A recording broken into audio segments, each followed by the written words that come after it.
Matamgi Manipuri Wari channel asibu tabiriba khwai pumnamakpu taramna okchari ngasi amuk lobirasi Eigi Thamoigi Ningaichaobi 16 suba tangka numidangi matamni pung 8 muk tarakpa duaida jingsang jingleida WhatsApp message ama tharami hiyeng niko sandi amuk kauni jinglei lairik pari bana data off toksin bani aduna message lakliba adu khanglamdi jingsang message adu deliver tawdaba adu da lairik paramgani haina adum khangdi aduna message ama amuk thazilai hayeng ai Nungthouji pung amam khaya da di yorokani yorokpaga noida ina haiba ngangdo changalaki nang loisilamuko jingsang message adu thakrabada amuk momon noglei adudagidi tumba themkhri jingleisu pung tara khara helakpa duaida lairik pariba du lesinduna tumnaba changlei tumdringai mobile adu data on tawduna notification bar adudagi kanana kari torakpa tharakpa haini yengli WhatsApp ta jingsangi message leiramba du changduni yenglaga nokfet tawna reply hali loislamagi jinglei message adu halamlaba tungda amuk data off toksindana masu tumthakre Matamgi ayukni jingsang Anjali gi katamna laklaga thong adu noktawi Anjalina kaidori ma ai lairik pariye jingsang khonjel adu horap tawna hai ai ni ne o chango dana dudia jingsang su phachang laklaga horen dibema pungama doida thabak amta chalusi bani kai thaba yam hangreda horen chalaga khangni ngamdre ai jingsang nokfet ka tawduna amuk hairei nangna layu haiba ma leibi doineba ado chattabadi yaroi wahi adu tabada Anjali du harauna asingmagi leigadro hoi mi aduidi chalase yare horen pung amagi mamangda loisinba loiraga tholakadabani ko hoiba kamcha Pare pare ai thu he masi hairam laga Anjali ne yarak paduda jingsang su harau harau na thokre pung khara haujin kre haina ki bagi matung ina Anjali ga jingsang ga su loisin belore dun tholai sunanda machanupi ga manau nu pagana masana na loisilaga tholak padu ubada ingak ngak na hanglei haima kadai dun na khoi ani dia jingsang na phat kumlei Itima, pot am talay minuro gito bani. Oh, pare adudi, lao, manam nambiragi. Hoy, makoy anibu, asum na sunandana manam nambirami, Angelina. Ma, chalo kige. Hoy, phazana chalo. Jingsang na mo. Itima, adudi, ekoy mo chalo kige. Hoy, adu thuiba, gari gado, phazani yengaga thauko.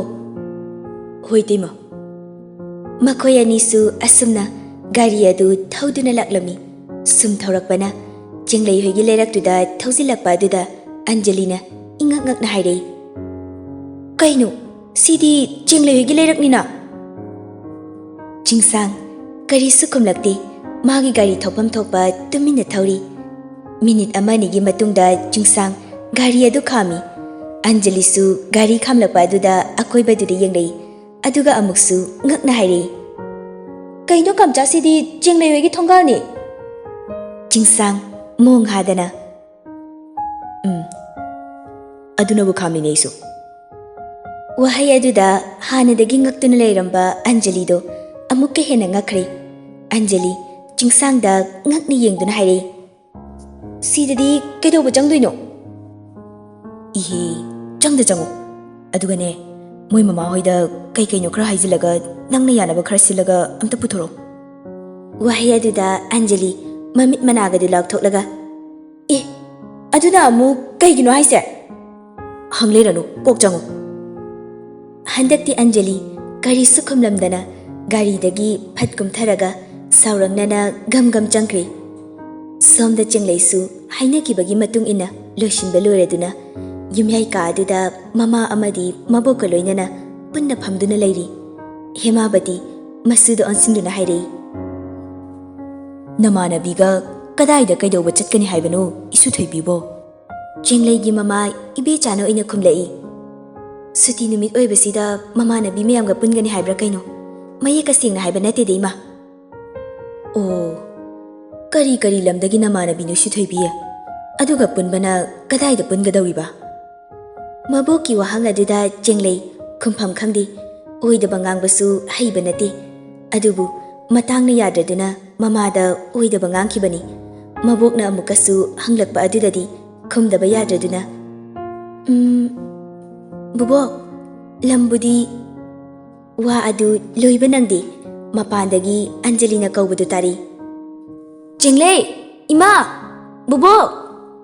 ꯆꯦꯡꯂꯩ ꯑꯟꯖꯂꯤꯒꯤ ꯈꯣꯟꯖꯦꯜ ꯑꯗꯨ ꯇꯥꯕꯗ ꯈꯪꯄ꯭ꯔꯦꯛ ꯈꯪꯏ꯫ ꯑꯗꯨꯕꯨ ꯃꯥꯁꯨ ꯈꯨꯝꯂꯝꯃꯤ꯫ ꯇꯥꯏꯌꯦ, ꯆꯪꯉꯣ ꯃꯅꯨꯡꯗ꯫ ꯑꯟꯖꯂꯤꯁꯨ ꯑꯗꯨꯈꯥꯛꯅ ꯃꯤ ꯀꯣꯏꯗꯕ ꯑꯣꯏꯕꯅ ꯑꯗꯨꯝ ꯆꯪꯂꯛꯏ꯫ ꯑꯟꯖꯂꯤꯅ ꯆꯪꯂꯛꯄ ꯎꯕꯗ ꯍꯦꯃꯥꯕꯇꯤꯅ ꯍꯥꯏꯔꯛꯏ꯫ ꯃꯥꯔꯥ ꯅꯃꯥꯟꯅꯕꯤ ꯑꯃ ꯂꯥꯛꯀꯅꯤ ꯍꯥꯏꯕꯗꯣ?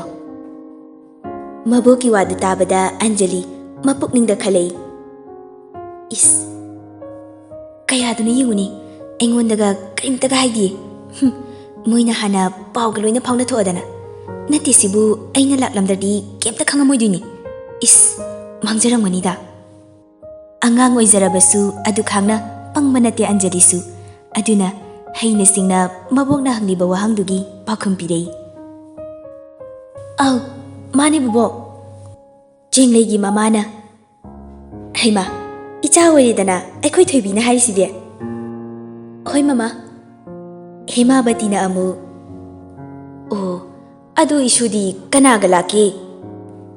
ꯈꯣꯏ ꯀꯝꯆꯥꯒ ꯂꯥꯛꯑꯦ ꯕꯨꯕꯣꯛ꯫ ꯐꯔꯦ ꯐꯔꯦ, ꯑꯍꯜ ꯑꯃ ꯌꯥꯎꯔꯕꯗꯤ꯫ ꯆꯦꯡꯂꯩꯁꯨ ꯃꯇꯥꯡ ꯆꯥꯔꯤꯉꯩꯁꯤꯗ ꯃꯌꯨꯝꯗꯒꯤ ꯊꯣꯛꯍꯧꯔꯒꯦ ꯈꯟꯗꯨꯅ ꯐꯠ ꯍꯥꯏꯔꯛꯏ꯫ ꯃꯥ, ꯕꯨꯕꯣꯛ, ꯑꯗꯨꯗꯤ ꯑꯩꯈꯣꯏ ꯑꯃꯨꯛ ꯆꯠꯂꯨꯈꯤꯒꯦ꯫ ꯍꯣꯏ ꯍꯣꯏ, ꯆꯠꯂꯨꯔꯣ ꯆꯠꯂꯨꯔꯣ꯫ ꯑꯟꯖꯂꯤꯅ ꯑꯃꯨꯛ ꯆꯠꯂꯨꯈꯤꯒꯦ ꯃꯥ, ꯆꯠꯂꯨꯈꯤꯒꯦ ꯕꯨꯕꯣꯛ꯫ ꯃꯁꯤ ꯍꯥꯏꯔꯝꯗꯨꯅ ꯑꯅꯤ ꯑꯗꯨ ꯏꯃꯨꯡꯗꯒꯤ ꯊꯣꯛꯃꯤꯟꯅꯔꯛꯏ꯫ ꯆꯦꯡꯂꯩ ꯁꯨꯃꯥꯡ ꯌꯧꯕꯒ ꯍꯥꯏꯔꯛꯏ꯫ ꯂꯥꯛꯀꯅꯤ ꯈꯣꯠꯀꯅꯤꯅ ꯍꯥꯟꯅ ꯄꯥꯎꯒ ꯑꯝꯇ ꯍꯥꯏꯔꯛꯇꯦ꯫ ꯅꯠꯇꯦ, ꯀꯩ ꯂꯩꯒꯦꯕ?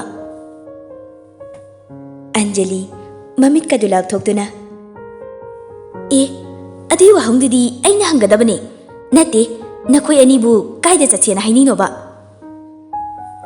ꯑꯟꯖꯂꯤꯅ ꯍꯥꯏꯔꯤꯕꯁꯤ ꯃꯣꯏꯒꯤ ꯀꯝꯆꯥꯒ ꯆꯦꯡꯂꯩꯒꯕꯨꯅꯤ꯫ ꯑꯗꯨꯕꯨ ꯆꯦꯡꯂꯩꯅꯗꯤ ꯋꯥꯈꯜ ꯑꯗꯨ ꯑꯃꯔꯣꯝꯗ ꯈꯟꯗꯨꯅ ꯍꯥꯏꯔꯛꯏ꯫ ꯄꯨꯟꯁꯤꯡꯉꯥꯟꯕꯗꯣ, ꯑꯗꯨꯅ ꯑꯝꯇ ꯎꯅꯁꯦꯅ ꯍꯥꯏꯕ꯫ ꯑꯗꯨꯗ ꯑꯩꯅ ꯏꯃꯥꯟꯅꯕꯤ ꯑꯃ ꯍꯧꯔꯛꯀꯦ ꯍꯥꯏꯕꯁꯨ ꯍꯧꯔꯛꯑꯅꯨ, ꯃꯥꯅ ꯑꯩꯒꯤ ꯏꯃꯥꯟꯅꯕꯤ ꯑꯣꯏꯅꯕ ꯑꯃ ꯄꯨꯔꯛꯀꯦꯅ ꯍꯥꯏꯕ꯫ ꯑꯗꯨꯅ ꯅꯣꯏꯗꯁꯨ ꯋꯥꯔꯤ ꯑꯁꯦ ꯀꯣꯟꯅ ꯂꯤꯔꯒꯦꯅ ꯀꯩꯝꯇ ꯍꯥꯏꯗ꯭ꯔꯕ꯫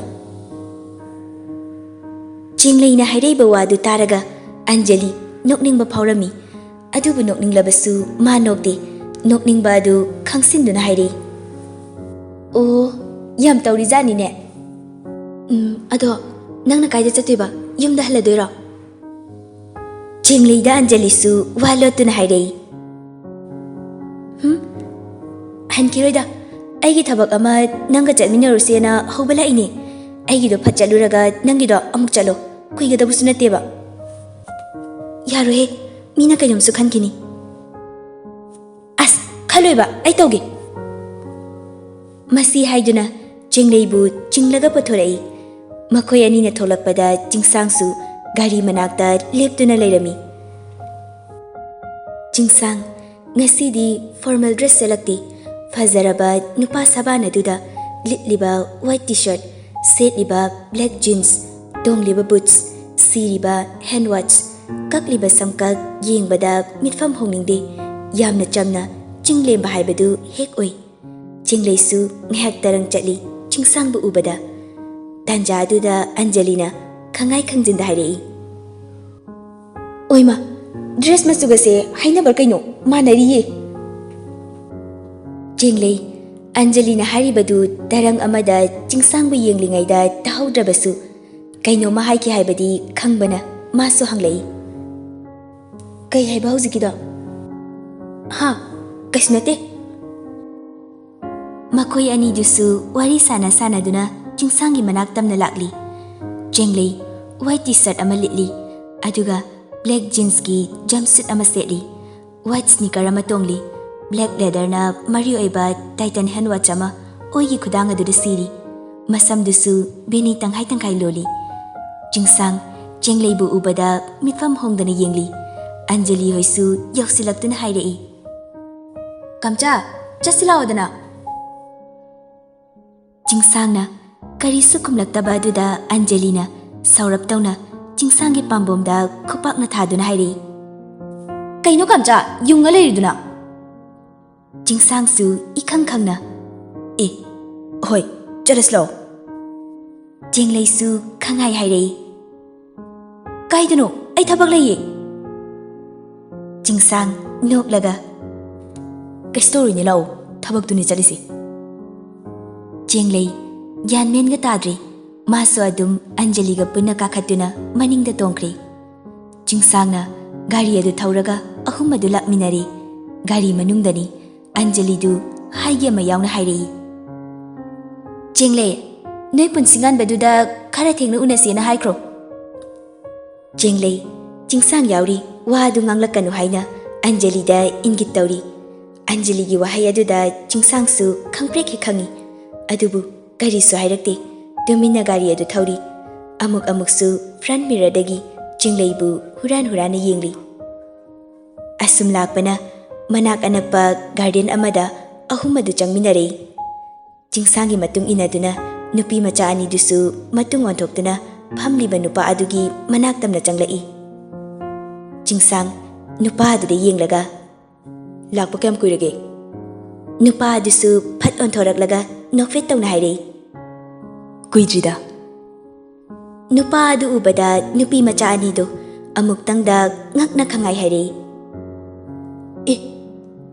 sir suhen sanasu nokmi kay haige Anjali marai gadu tali tawraga hairei kamchaga khangnabro jingsangna oina tap oktuna khomlei nahan wai class 10 faba taminara ini adudaidi aina science mana commerce adum kaya punkidri marakta phone da pau phawnabadagi hena punkidrabani aduga aina kamaina khangdriba ekhoi yumdasu lakpa udena amurak anirakti lakre nanga thengnabadi amate yaramoi nangdi angangsu oirida matam aduda suhen sanana yare he hanamta phamo aduga wari do sasi jingsang sinoklaga hoi makhoi ahumsu phamtharai leiriba chair singduda suhen sana noklaga hairei jinglei ai nangonda kainomta haigi chocolate ki matangda wahai adu tabada jinglei swailawi suhen sana makhata na hairei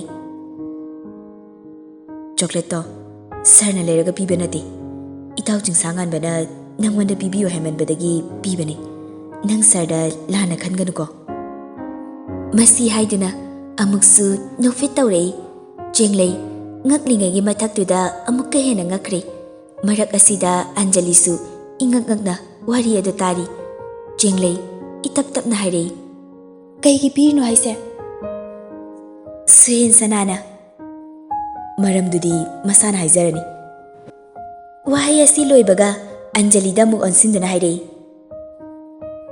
Anjali lao ibani asomna kanda kai kainu yenglusi suhen sanana hairibadu Anjali su adum harau yarei oi sir makhoi ani dusu mafam adudagi thokre jenglei tapna jingsang da onsinduna hairei kamcha kai ge ngonda chocolate pirino jingsang su mong hadana nungsibe jingsangi wahai aduda jenglei dingakre mamit mana lakthopa makhai hairei kaibo jingsang handaksu yamna lemna hairaklami jenglei ai nangbu tasingna nungsi sora muktang sangna hondoktuna wa adu makha muktarei nangbo hanba uzakiba mikup aduda apamba haibadu yaudana aigi thamoisina nangbu nungsikibani adubu hojikti ai nangbu nungsiba khak natri apamba haibadu suphawri aduna nang aigi wase Kay khali, nangi pakhum amatadi piyo. Nungsi nungongi maramda kaya khangdabaga, masagi wa koithoklaga ngang bahitabaga, jingsang hainingliba kharadu dong dong amuktada pulap mari mari hairibani. Jenglei ngayak aduda punsingan babu khangning ningsinglei, aduna khangai khangzilda hairei. Kamcha, aina khanjaba mi leye. Jingsang sakfam khangin hanjili, wa adu tabada, adubu adum tapna hairei. Misaktudi kanano, khangba yaroidra. Jenglei su wa lote, asing asing badu adum hairei. Punsingan ba kawi, ming budi. Ming adu tabada sakfam hanjilamba jingsang, khanghaudana khangnok nok lei. Jenglei su ngakna. Kaidore kamcha? Jingsang su nokmi. Call to, noigi punsingan ba haiduda. Kaigi? Tauda tawni. Jenglei ingaw ngawna, gyan taboy tadaboy magi mobile adu lagthoktuna call tawrami. Adubu, mana tawridu jingsang da oibana, jingsangi phone adu ring laklami. Adu phawbada jenglei di gyan tadri. Adudagi jingsang na tapna call adu paikhatlaga, yamna nushiba khonthokta kaurei.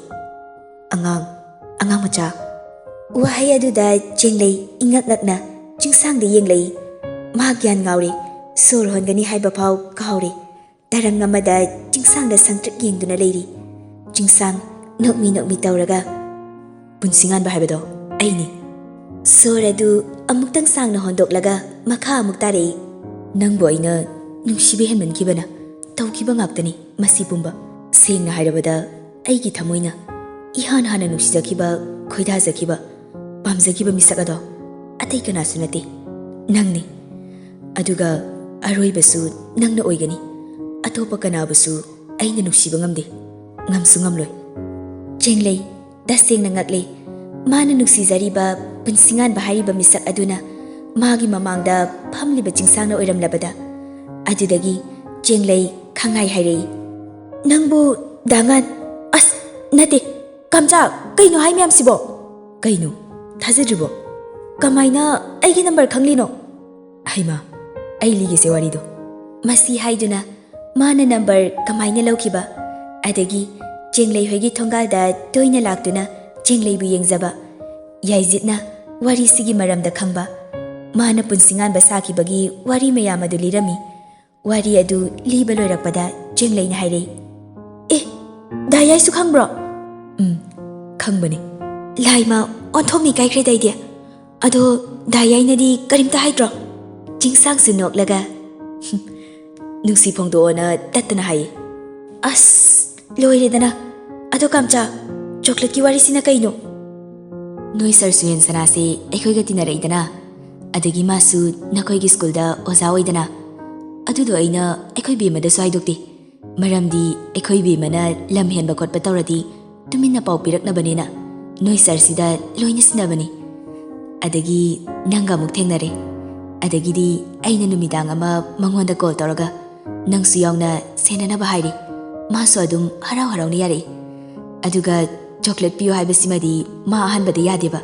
Mina uraga lana khanina sikang khanga yade. Aduda aina haizaba yaba haizabadagi adum yare. Adaidi aina nongma magi manakta chatlaga kitket chocolate box ama leiraga pirambanida. Nangonda khai-khaidana piyona. Masi hairaga jingsang de noklei. Kaigi pihalino? Nungsibe piriba. Aduga nangonda ngauzaba satra yaramlabasu khongpam khara tunghalidana. Nakoigi sarna sumai torde. Aina nangonda nungsi phongdringai manungsida mangonda jawing yengsinhanbanida. Wari gadi noi sarse yam chambani phabani nanglana khanganuko. Ahanbadadi khalame chocolate ka pirakpa adagi message ka tharakpaduda ada hojiti khandreda. Aina to hanba ngaktanida suhen sanana tawrisidi. Yare to otaningre. Kamchagi wari se film drama su mansile. Ado aigi paukumdi. Jenglei su ngakna. Kaibo? Hera aina nungsi haibado. Jenglei ithak thakana. Ay angang oini adugumbuga hairakinu. Jingsang su noklaga. Ay nungside dangandu oina nungsi hairiro. Chenglei haujiktada ikaibana lori wa khumba phau ngamdri tanja aduda Suhen Sanaga Anjali ga su laktuna hairei kamcha hanbe yakiroidro Chenglei no oina phat khumlei hailase thingi Suhen Sana nofet tauna noi anibu wari sanaba lorabo Chingsangna loidri kona sanarage Chenglei chocolate ki matang do gyan taraba natro handakti Anjali na amu noi wari se ai su loina khangi sir na haibadagi aduna aigi sumo hauba tare Chingsangna nangi na mukai Suhen Sanada Anjali haifet yinglamlaga mamaidu makhada non thaduna nokmi nongbi tawraga ikaina hairei Chenglei khaktana nupa phangi base nungaiti aduna aisu nupa pharagi wahai aduda Suhen Sanadi khangprek khangi maramdi Anjali na mabu nungsijai haibasi Chenglei na tatana haibadagi khanglabani adudagi Suhen Sanasu sat hairei hannaba tawrase Chingsang Anjali bu chaige tawrambadu Suhen Sanana hallasi hairakpaduda karisu ngangludri chairudri adubu mamittunadi amuktang khana Anjali de yenglami Chenglei di Anjali gi wahai aduda machin chiksinaduna nokli asumna makoi su hanarakli